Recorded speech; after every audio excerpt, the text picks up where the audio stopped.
Hey guys, welcome to the Bird's Nest. Please like, comment, and subscribe so that you can stay up to date on my football takes throughout the season.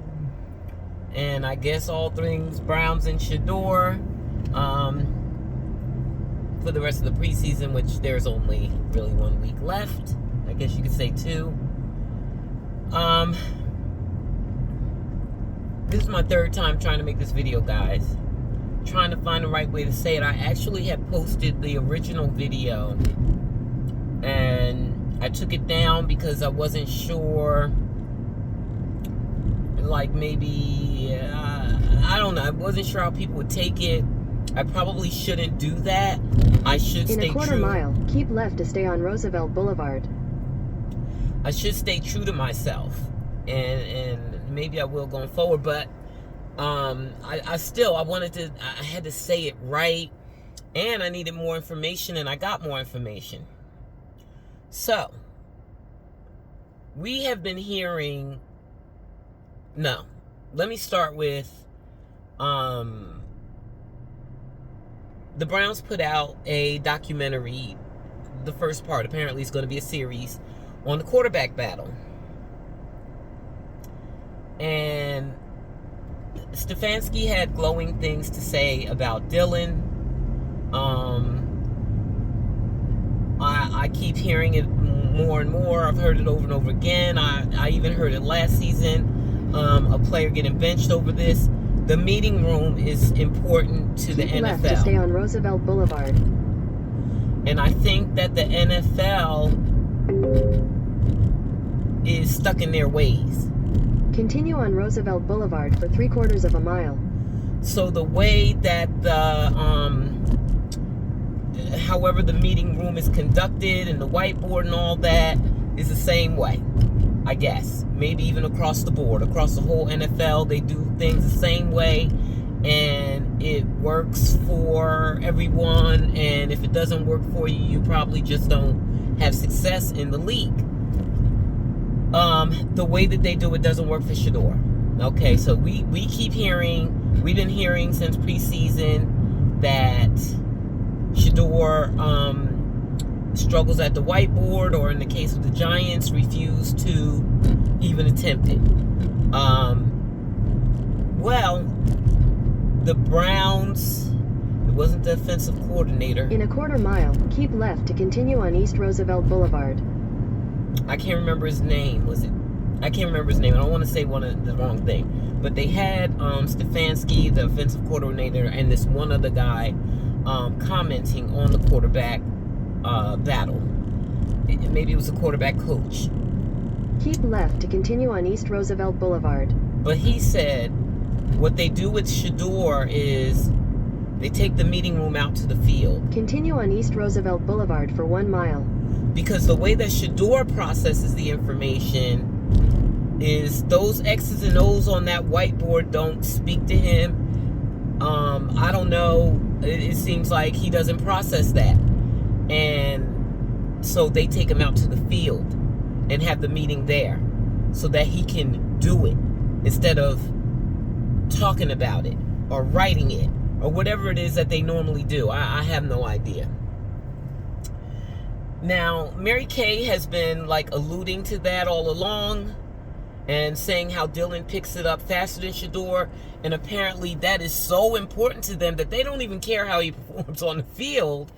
They are so impressed with how quickly he learns those plays, and I assume that's how he started getting those first team reps, is that he was in that meeting room tearing it up, came in there knowing that playbook. And I don't know. Mary Kay said that Shedeur was learning it slower. He obviously has a different process. People think differently. And luckily for Shedeur, he is popular and well known enough that they couldn't just write him off. Like, I bet you they've written off a bunch of talented quarterbacks because they don't process the information the way that they're putting it out. I can speak for myself. When it came to college algebra, matter of fact, by 4th grade, math was getting away from me. It was getting away from me. By 4th grade, it was getting away from me, and it affected the rest of my scholastic life in high school. Because it needed to be processed a different way.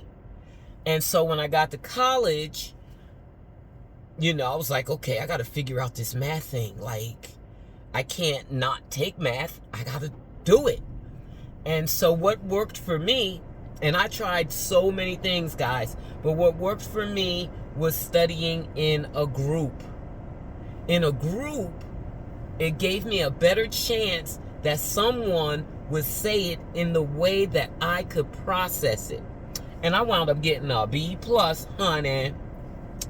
But then I transferred from the campus to the online school, and they didn't want to take my algebra credits that I worked so hard for and went to all these group study class sessions and tutoring with the professor and all this and that, and they didn't even want to take them. So doing it online, oh boy.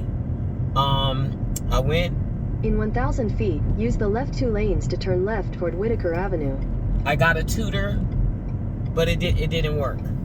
So I understand that. And I don't know if any of you have seen A Beautiful Mind. This is because I'm just a regular person. I'm regular. I'm so average.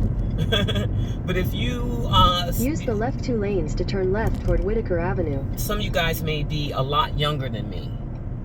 Oh, I was over here before.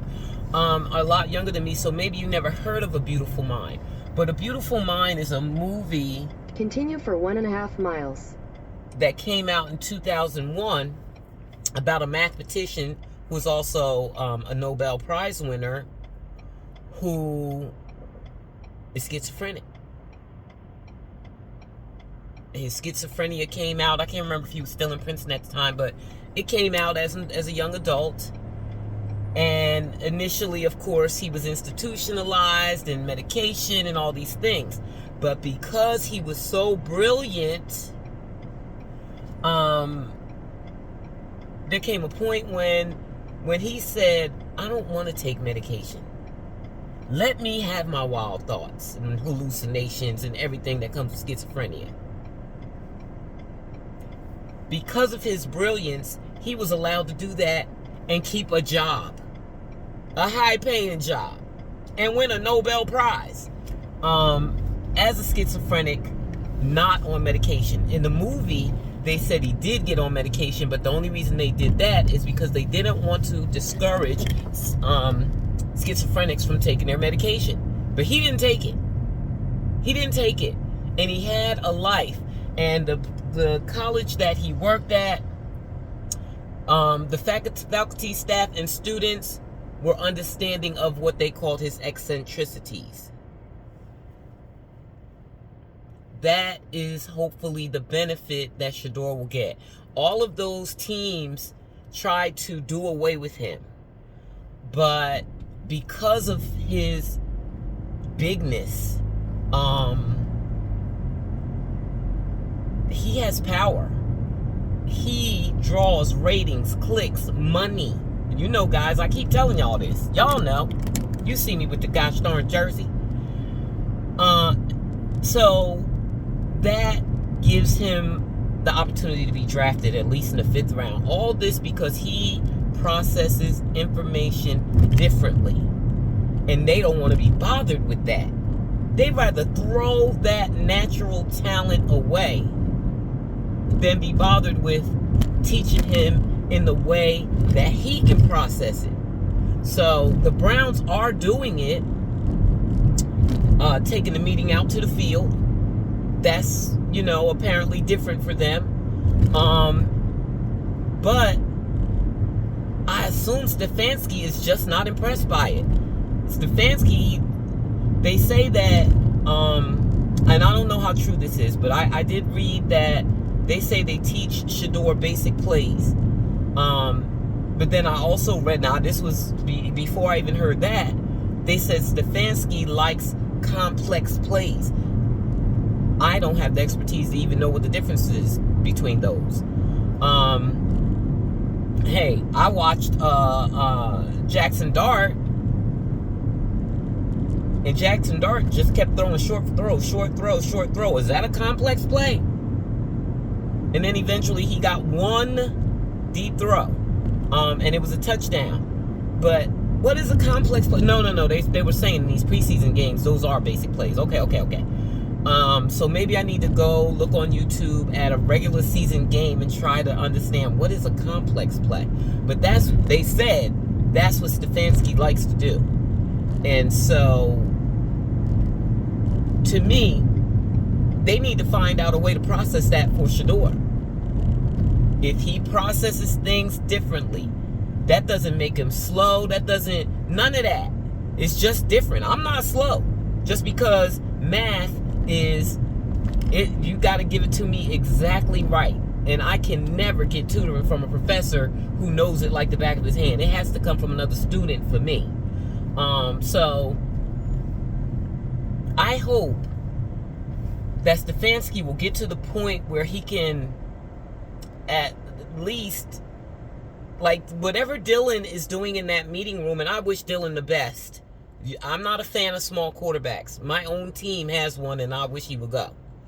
But best of luck to all of them, including Bryce Young. Just, can you do it on somebody else's team? Anyway, best of luck to him. But up to this point, in 1,000 feet, turn right onto East Erie Avenue. Regardless of what he's showing them on the field, in that meeting room, it's not translating on the field. That Take the next right onto East Erie Avenue. High quality computer brain that he has in the meeting room. In half a mile, turn left onto North 2nd Street. His play on the field does not match that. So what are you going to do about that?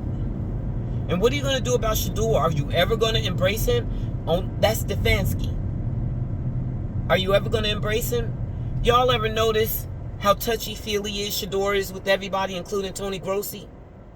Y'all, if you look at that documentary, and they actually already released the footage on Twitter, but in the documentary you see Shedeur doing it with Andrew Berry. Clearly he likes him. And he was all over him, like he'd be all over Miles, and like he's touchy. I noticed he doesn't do that with Stefanski. So he doesn't.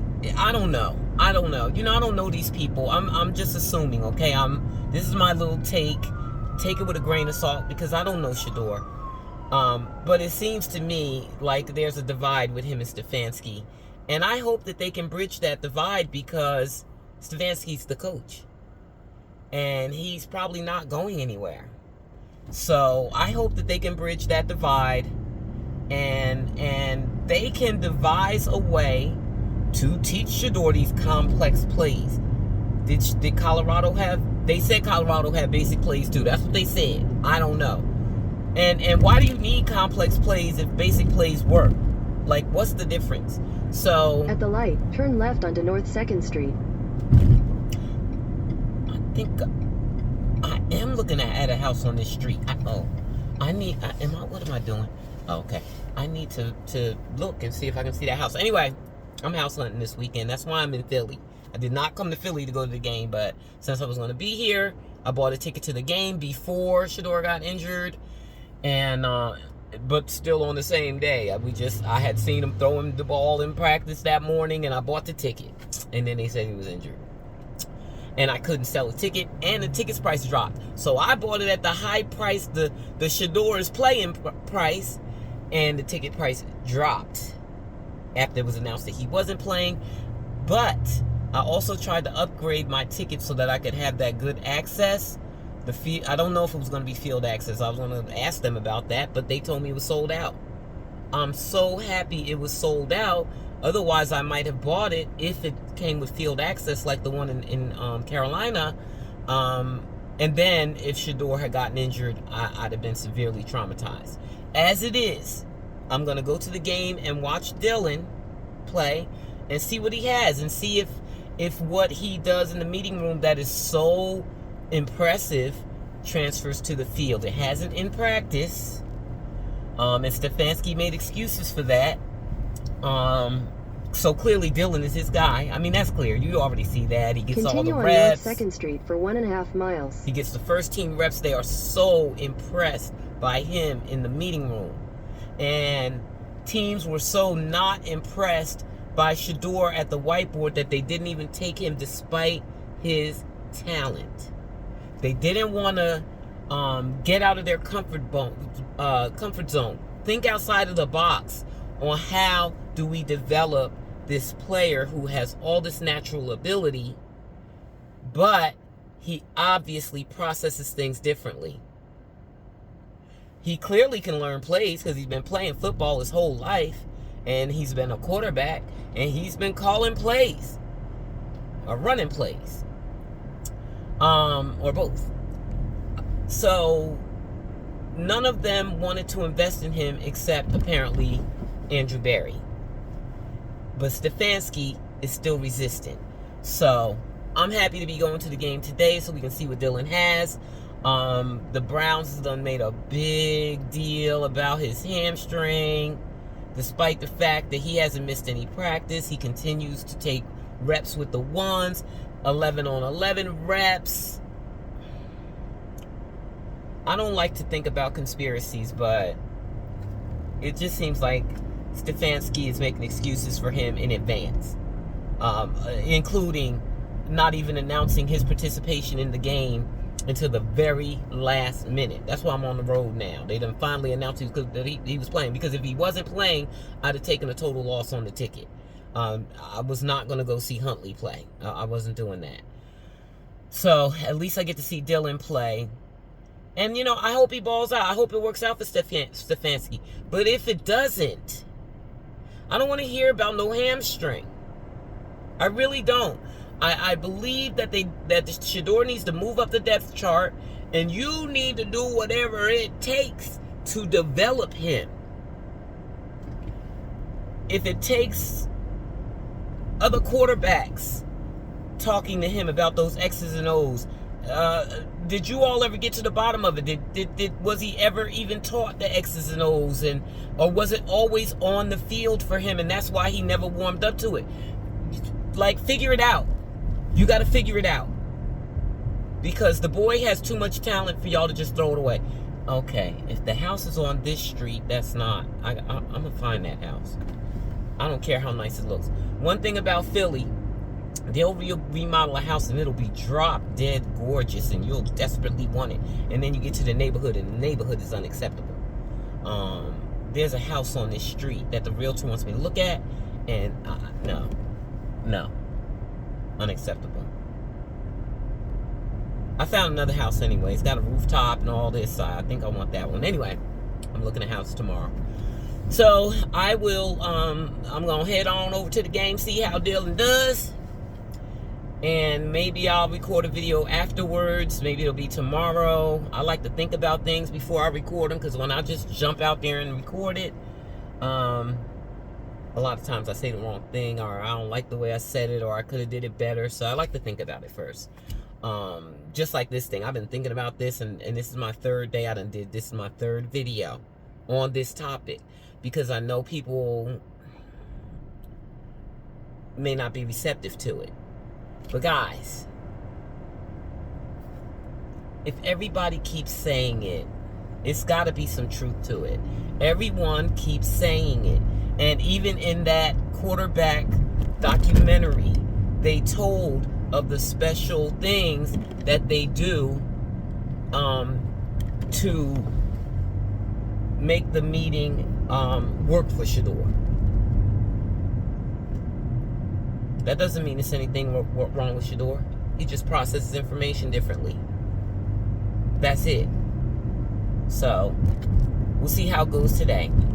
And you guys, have a good day. I hope you watch the game. I mean, I know people are like trying to boycott it and this and that. I don't know why anybody has anything against Dylan. Dylan is just a player who's trying to make it. He has the same dream and goals that Shedeur has.